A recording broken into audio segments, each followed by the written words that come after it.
Good morning बच्चों। आज हम लोग क्लास 10th के लिए जो क्षेत्रमिति का ऑब्जेक्टिव क्वेश्चन जो है वो हम लोग देखेंगे, ठीक है ना।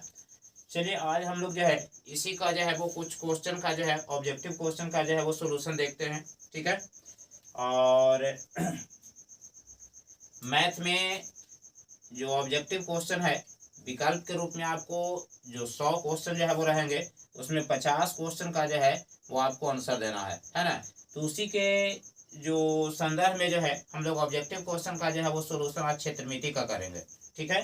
तो देखो सबसे पहला क्वेश्चन है कि यदि किसी वृत्त का क्षेत्रफल 49 पाई वर्ग सेमी है तो इसका व्यास निकालें। देखिए क्वेश्चन लिखता है बाबू कि यदि किसी वृत्त का क्षेत्रफल 49 पाई वर्ग सेमी है तो उसका व्यास होगा, ठीक है ना। अब देखो इसमें विकल्प के रूप में डाला है ए, देखिए क्या क्या है 7, 14, 21, 7, 14, 21 और डी में डाला है बाबू इनमें कोई नहीं।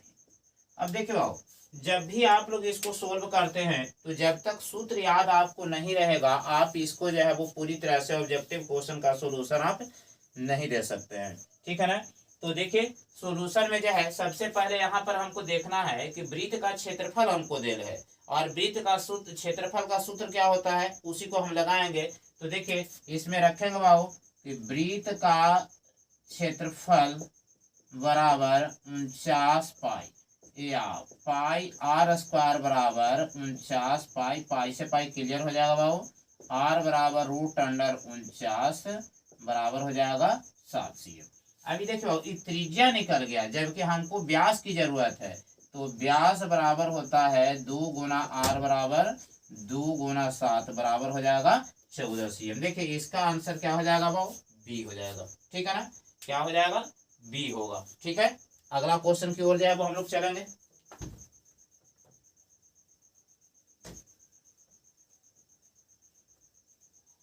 चलिए अब देखिए बाबू दूसरा क्वेश्चन है कि दो वृत्तों के क्षेत्रफलों का अनुपात। दूसरा क्वेश्चन है बाबू कि दो वृत्तों के क्षेत्रफलों का अनुपात 4:9 है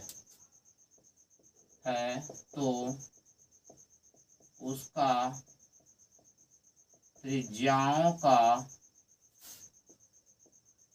अनुपात होगा। तो इसमें दिया हुआ है बाबू कितना कितना 2:3, 3:2, फिर है 4:9 और डी में है 9:4। इसी को हमको चेक करना है बाबू। देखिए बाबू इसका कुछ सूत्र होता है, याद रखिएगा। दो वृत्तों के क्षेत्रफलों का अनुपात अगर 4:9 दिए हुए है, अगर हमको इसमें यहाँ पर ध्यान देना होगा कि यदि दो वृत्तों के क्षेत्रफलों का अनुपात x² करे तो उसकी जो त्रिज्या होगा वो √x² हो जाएगा, अर्थात दोनों का वर्गमूल जो आता है वही इसका अनुपात निकलेगा, ठीक है ना। तो देखिए इसका देखिए यहाँ पर जो है यदि दो वृत्तों के क्षेत्रफलों का अनुपात x² है तो त्रिज्याओं का अनुपात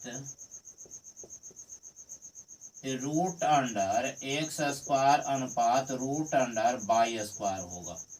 माने जो आपको क्षेत्रफल यहाँ पर दे रहा है सीधा उसका वर्गमूल निकाल लीजिए और निकाल करके उसको लिख दीजिए। अब देखिए बाबू यहाँ पर 4 है तो 4 का वर्गमूल कितना होगा 2 और यहाँ है 9 तो इसका वर्गमूल कितना होगा 3, यानी कि 2:3। तो 2:3 जो है वो ए में जो है वो इसका क्या है ऑप्शन है, ठीक है। चलिए अगला क्वेश्चन की ओर जो है वो चले। आप लोग जो है वो इसको लिख लीजिए, ठीक है। और तब तक जो है वो हम इसमें इंक डाल देते हैं।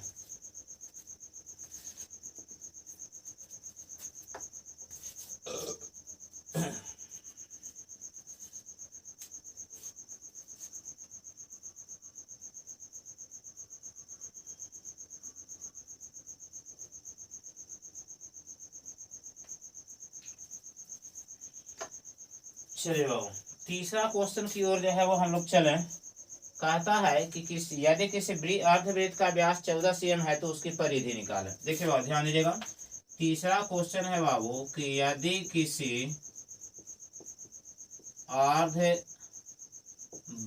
का व्यास 14 cm है तो उसका परिधि होगा। ऑप्शन में आपको डाला गया है बाबू, देखिए 24, 22, 36, 42। 24 cm, 22 cm, 36 cm और डी में है 42 cm। अब देखिए बाबू अर्धवृत्त का व्यास दे रहे हैं, ठीक है ना, अर्धवृत्त का व्यास हमको दिया हुआ है तो त्रिज्या निकाल लेंगे बाबू। देखिए आर बराबर हो जाएगा 14/2 बराबर हो जाएगा 7 cm। तो परिधि निकालना है तो बिल्कुल आसान है। अर्धवृत्त के परिधि क्या होता है, पाई प्लस 2 इंटू आर। देखिए ए हो जाएगा परिधि तो पाई प्लस 2 इंटू आर, यही तो होगा बाबू। तो 22/7 और जोड़ हो जाएगा 2 और गुना हो जाएगा कितना बाबू 7। हल कर देंगे बाबू, 7 दूनी 14, 36/7 गुना 7, इसे ही खत्म हो जाएगा बाबू, कितना आ गया 36। तो ये आ जाएगा मेरा क्या 36 cm, ठीक है ना, क्या आ जाएगा 36 cm, ठीक है ना, कंफर्म हो गया। चलिए एक क्वेश्चन और हम लोग ले लेते हैं, ठीक है। देखिए बाबू क्षेत्रमिति का हिसाब बनाने के लिए चाहे ऑब्जेक्टिव हो या सब्जेक्टिव हो, सूत्र पूरा कंप्लीट करना जरूरी है। देखिए अगला क्वेश्चन है बाबू कि यदि किसी वृत्त की त्रिज्या को दुगनी कर दी जाए। देखिए चौथा क्वेश्चन है कि यदि किसी वृत्त की त्रिज्या को दुगनी कर दी जाए तो, ठीक है ना, कहता है कि नए और पुराने वृत्तों के परिधियों का अनुपात निकालें। तो नए और पुराने वृत्तों के परिधियों का अनुपात होगा। ए में डाला हुआ है बाबू जी, देख लेते हैं क्या क्या डाला है। 1:2, 2:1, 4:1 और 1:4। 1:2, 2:1, 1:4 और 4:1। अब देखिए बाबू ध्यान दीजिए, यहाँ कहता है कि त्रिज्या को दुगनी कर दी जाए। तो ऐसे भी आप जानते हैं पुराना और नया कह रहा है, तो पुराना तो हम कहते हैं जो सूत्र में आता है त्रिज्या उसको, और जो नया आता है वो त्रिज्या को दुगना कर रहा है, मैंने 2 बार कर दे रहा है। तो नया इसका जो है वो और पुराने वृत्त के परिधियों का अनुपात क्या होगा, ये एकदम बिल्कुल आसान है। ध्यान दीजिए नया कह रहा है ना, तो नया वाला के सूत्र तो वही होता है, परिधि बराबर 2πr। तो 2π और आर के बदले देखिए यहाँ पर 2 गुना कह रहा है, मैंने 2 आर हो गया, यहाँ 2 आर हो गया। अब बटा में जो है वो पुराना, तो पुराना तो परिधि 2πr होता ही है। तो 2πr से देखिए इसको से इसको पूरा को जो है वो काट दीजिए, तो बचा 2/1 बराबर 2:1 हो गया। अब देखिए 2:1 कहाँ है, तो बी है, ठीक है। ये हो गया मेरा आंसर, ठीक है, कंफर्म है। 4 क्वेश्चन जो है वो हुआ है, ठीक है ना। आज हम लोग जो है वो इस पर लगभग 10 क्वेश्चन का सॉल्यूशन जो है वो हम लोग देखेंगे, ठीक है। चलिए तो आगे बढ़ते हैं बाबू हम लोग।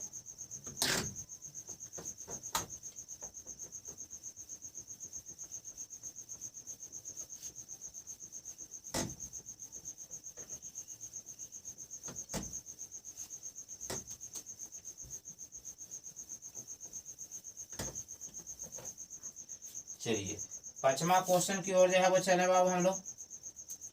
देखो 5वां क्वेश्चन है कि यदि किसी वृत्त की परिधि और क्षेत्रफल समान हो तो वृत्त की त्रिज्या कितना होगा। देखिए यदि किसी वृत्त के परिधि और क्षेत्रफल समान हो तो त्रिज्या होगी, ठीक है ना। कितना कितना होगा बाबू, ए है 2, बी में 6, सी में 4 और डी में हो जाएगा इनमें कोई नहीं। अब देखिए बाबू, वृत्त के परिधि, तो वृत्त के परिधि क्या होता है 2 पाई आर, और क्षेत्रफल, तो क्षेत्रफल क्या होता है बाबू पाई आर स्क्वायर। और दोनों क्या कहता है, परिधि और क्षेत्रफल समान हो, माने दोनों आपस में क्या हो बराबर हो। तो जब दोनों बराबर होगा तो बराबर कर दीजिए, एक वो आर से आर खत्म हो गया बाबू, पाई से पाई खत्म हो गया, आर बराबर बच गया कितना 2, यानी कि हो जाएगा कितना 2 इकाई। ठीक है, बिल्कुल आसानी से जो क्वेश्चन कहता है उसको पढ़िए आप, बिल्कुल एकदम उसी के टाइप का जो है वो बना दीजिए, बन जाएगा आराम से। अगला क्वेश्चन आ रहा है बाबू, ये देखिए कहता है कि दो वृत्तों के क्षेत्रफलों का अनुपात 4:1 है। ये पहले क्वेश्चन में जो है हम लोग इस टाइप का जो है वो बनाए हैं, है ना। लेकिन चलिए फिर से इस बार इसको देखते हैं बाबू, क्षेत्रफलों का अनुपात दे है मेरा, देखें दो वृत्तों के क्षेत्रफलों का अनुपात 4:1 है। ठीक है, तो उनके त्रिज्याओं का अनुपात, तो त्रिज्याओं का अनुपात होगा, क्या क्या ऑप्शन में है बाबू देख लेते हैं। ऑप्शन में हो गया 4:1, बी में है 2:1, सी में है 1:2 और डी में है 2 नहीं इसका है 1:4। ठीक है, तो 1:4। अब देखिए बाबू, शुरुआत दौर में ही आपको हम बताए कि यदि क्षेत्रफलों का अनुपात हमको दिया हुआ है और त्रिज्याओं का अनुपात निकालना है, तो बिल्कुल आपको जो है ना वो इसमें डायरेक्ट जो है वो जो अनुपात देल है उसको रूट में कर करके या उसका वर्गमूल निकाल दीजिए, जो आएगा मेरा आंसर हो जाएगा। इसमें जो है वो कोई गुना भाग करने की जरूरत नहीं है। जैसे 4:1 है तो दोनों को जो है वो रूट में करेंगे, √4, 4 का वर्गमूल 2 होता है और 1 का वर्गमूल 1 ही रह जाएगा, अर्थात 2 कितना हो जाएगा बाबू 1 हो जाएगा। क्लियर है, 7। देखिए अगला क्वेश्चन में चलते हैं बाबू हम लोग। अगला जो क्वेश्चन है बाबू इसमें कि दो वृत्तों के जो त्रिज्याओं का अनुपात हमको दे है बाबू, देखिए ध्यान दीजिएगा, दो वृत्तों के त्रिज्याओं का अनुपात A:B है, तो क्षेत्रफलों का अनुपात होगा। अब इसको हम लोग जो है देखते हैं बाबू, ए में डाला है A:B, इसमें डाला है A²/B, सी में डाला है A:B² और डी में डाला है A²/B²। अब देखिए ध्यान दीजिएगा, इसमें जब क्षेत्रफलों का अनुपात था तो 4:1 था, तो हम लोग इसको त्रिज्याओं को अनुपात में लाने के लिए इसका रूट अंडर किए, मैंने दोनों का वर्गमूल निकाले। लेकिन अब जो है वो हमको त्रिज्याओं का अनुपात दे रहे और क्षेत्रफलों का अनुपात निकालना है। तो जब क्षेत्रफल का अनुपात रहे, त्रिज्या दे करके अगर क्षेत्रफल का अनुपात रहे तो उसको सीधे डायरेक्ट जो है वो वर्ग कर देना है। ठीक है ना, जैसे यहाँ पर देखिए A:B है तो दोनों को वर्ग करेंगे तो A²/B² आएगा, अर्थात A²/B² डी का जो है वो ऑप्शन मेरा सही है। ठीक है, इसके बाद जो है वो हम लोग आते हैं बाबू 8वां क्वेश्चन की ओर। देखिए अगला क्वेश्चन है बाबू कि आर त्रिज्या वाले वृत्त के क्षेत्रफल और थीटा कोण वाले त्रिज्यखंड का क्षेत्रफल का अनुपात क्या होगा।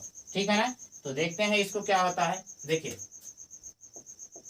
आर त्रिज्या वाले वृत्त का क्षेत्रफल तथा थीटा कोण वाला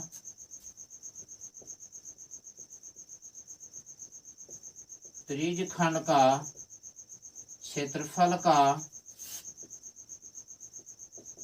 अनुपात होगा। अब देखिए क्या ऑप्शन में क्या क्या आएगा बाबू, ऑप्शन में मेरा आ रहा है θ/360, बी जो आ रहा है वो 360/θ, सी जो आ रहा है बाबू 3600 और डी जो आ रहा है ये आ रहा है πθ/360 डिग्री। अब देखिए बाबू कि आर त्रिज्या वाले वृत्त का क्षेत्रफल है। देखिए ऐसी स्थिति में जो है वो इसको एकदम बिल्कुल जो है ना वो घबराना नहीं है। आर थीटा वाले वृत्तखंड का है चाहे एक्स थीटा वाले एक्स त्रिज्या वाले वृत्त का क्षेत्रफल का, उससे कोई फर्क नहीं पड़ता है। बस त्रिज्या के बदले जो है ना जो दिया हुआ है उसको रख देना है। तो यहाँ आर त्रिज्या वाले वृत्त का क्षेत्रफल, तो सूत्र क्या होता है, पाई आर स्क्वायर होता है क्षेत्रफल का। और थीटा डिग्री कोण वाला त्रिज्यखंड का क्षेत्रफल, तो ये भी तो बिल्कुल एकदम इसका जो सूत्र होता है ये रखेंगे, तो पाई आर स्क्वायर थीटा और बटा 360 डिग्री। ये 360 चल जाएगा ऊपरे बाहु, ई से ही खत्म हो गया, तो 360 और बटा हो जाएगा थीटा, यानी कि जो है वो मेरा कौन हो जाएगा, बी ऑप्शन हो जाएगा। ठीक है, क्लियर है। चलिए अब अगला जो है वो पॉइंट की ओर जो है वो चले। ठीक है, मिटाते हैं इसको।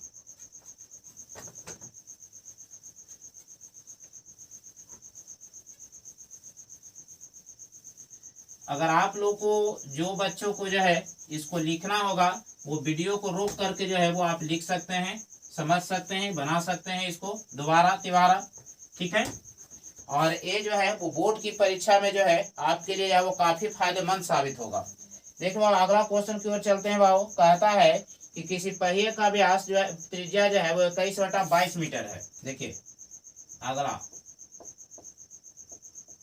पहिए का व्यास, ठीक है ना, त्रिज्या है, पहिए का जो त्रिज्या है 21/22 एम है। ठीक है, 21/22 एम है, तो उसके द्वारा एक चक्कर में तय की गई दूरी, उसके द्वारा एक चक्कर में तय की गई दूरी होगी। ठीक है, ए, ठीक है, ए हो जाएगा 3 मीटर, बी 6 मीटर, सी जो है वो 8 मीटर और डी जो है वो 4 मीटर। अब देखना है बाबू हमको कि क्या होता है। देखिए ध्यान दीजिएगा, पहिया की त्रिज्या, पहिया कौन है, देखिए यहाँ ई जो है वो मान लेते हैं ना बाबू कि एक पहिया है। ठीक है, गोलाकार। अब जैसे ही मान लेते हैं कि अभी जो है वो यहाँ से यहाँ तक ये जो है वो जमीन है, अब यहाँ से चलना प्रारंभ किया, तो इस तरह से अगर चलेगा तो आगे की ओर बढ़ेगा बाबू। तो मान लेते हैं कि यहाँ से यहाँ तक की पूरा दूरी तय करता है, ये जो है वो एक चक्कर में तय किया गया है ना। तो एक चक्कर में अगर इतना तय कर लेता है तो सोच करके देखिए कि यहाँ पर पूछ क्या रहा है कि त्रिज्या तो मेरा दिल है, तो उसके द्वारा एक चक्कर में कितना दूरी तय करेगा, तो एक चक्कर में यहाँ से यहाँ तक जो तय किया गया दूरी उसी को हमको ज्ञात करना है। तो सूत्र डायरेक्ट लगा दीजिए, इसकी परिधि, ये तो परिधि है ना है, यहाँ से जब चलना आप शुरू कीजिएगा तो ऐसे चल करके दोबारा यहाँ तक के आइएगा ना, तो ये गोलाकार भाग परिधि हो गया। तो परिधि का सूत्र हम लोग लगाएंगे। देखिए परिधि का सूत्र जो है वो क्या होता है, देखिए परिधि बराबर हो जाएगा 2πr। परिधि में देखिए बाबू, परिधि बराबर जो है वो 2πr होता है। अब परिधि बराबर जब 2πr तो 2 गुना 22/7 गुना त्रिज्या जो है 21/22 है, इसे ही खत्म, सतिया 21 3 दूने 6 मीटर। देखिए बी ऑप्शन इसका जो है वो सही है। ठीक है, 6 मीटर आ गया।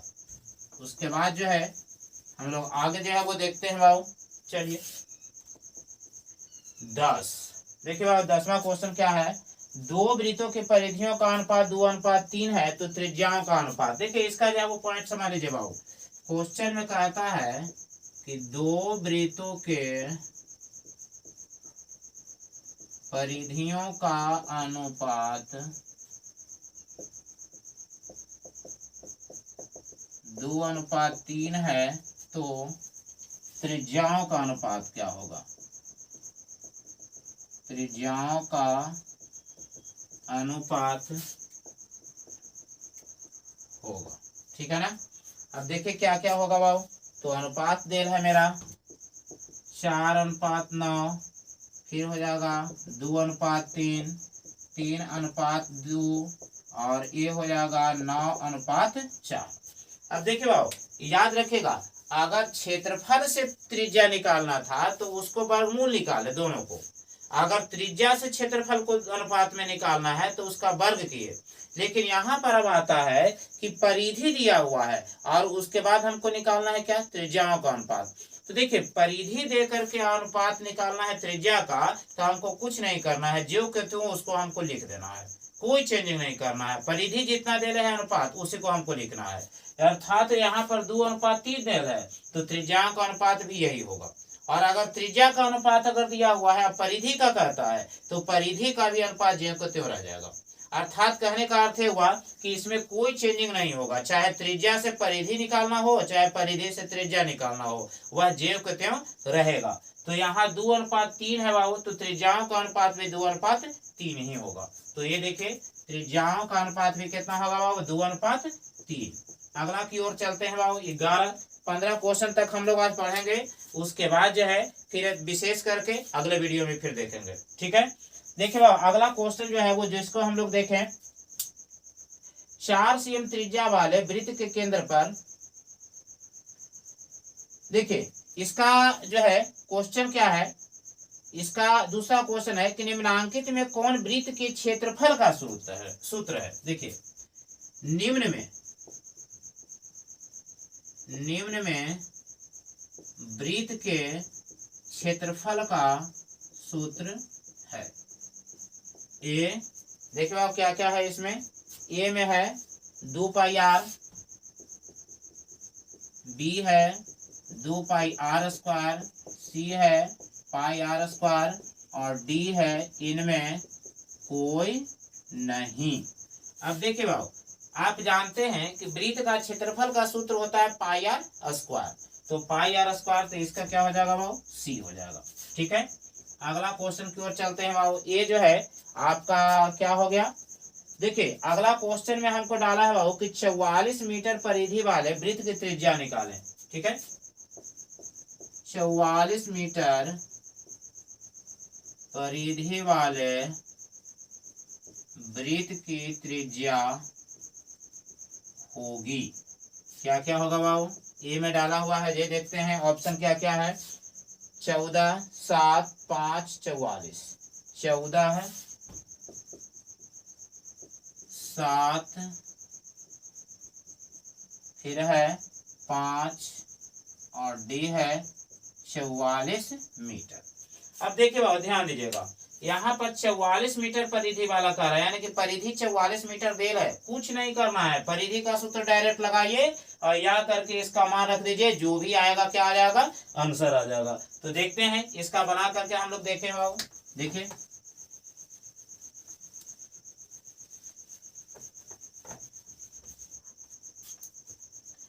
देखिए बाबू परिधि बराबर सूत्र होता है 2πr, या परिधि देखिए प्रश्न में दे रहे हैं 44 मीटर परिधि वाले, यानी कि 44 दे रहे बाबू, और 2 गुने पाई के मान कितना होता है 22/7 और गुने r, त्रिज्या हमको निकालना है। तो देखिए ई 2 44, 2 से 2 खत्म, तिरछा तिरछी गुना होगा बाबू, 7 बराबर r, इसलिए r बराबर कितना हो जाएगा 7 मीटर हो जाएगा, ठीक है। क्लियर है। चलिए सूत्र एकदम जरूर कंप्लीट रखे बाबू, सूत्र जो है ना वो किसी भी मैथ को बनाने की सबसे पहली सीढ़ी है, ठीक है ना। सूत्र अगर कंप्लीट नहीं रहता है तो निश्चित तौर पर आपसे हिसाब नहीं बन पाएगा, ठीक है ना। ये जो है वो सूत्र नहीं बन पाएगा। तो चलिए बाबू देखिए सूत्र अगर कंप्लीट है तभी आप जो है वो हिसाब जो है वो ठीक ढंग से बना पाइएगा। तो आज जो है वो हम लोग इतना ही जो है वो रहने देते हैं, ठीक है, इतना ही तक के हम लोग पढ़े, और इसके बाद जो है हम लोग आगे जो है वो अगले वीडियो में जो है वो देखेंगे, ठीक है। तो देखने के लिए धन्यवाद। लेकिन हाँ इससे पहले जो है हम एक चीज और जो है वो आप लोगों को जो है वो बता देना चाहते हैं, आप लोगों के सामने जो है वो रख देना चाहते हैं कि अगला जो दिन से जो है हम लोग ज्योमेट्री जो है वो लगातार इस पर पढ़ेंगे, ठीक है ना, क्योंकि ज्योमेट्री का जो है वो इसमें मैथ में जो है वो अहम रोल है इसमें, ठीक है ना। तो ज्योमेट्री भी जो है वो पढ़ना बेहद जरूरी है। तो अगले वीडियो में जो है वो हम लोग ज्योमेट्री का जो है वो चैप्टर वाइज जो है वो क्वेश्चन का सोल्यूशन देखेंगे, ठीक है। तो चलिए आप लोग जो है वो इस वीडियो के साथ बने रहिए, चैनल को लाइक और सब्सक्राइब जो है वो करते रहिए, अन्य जो छात्रों के पास जो है वो इसके लिंक को जो है वो शेयर कीजिए। देखने के लिए धन्यवाद।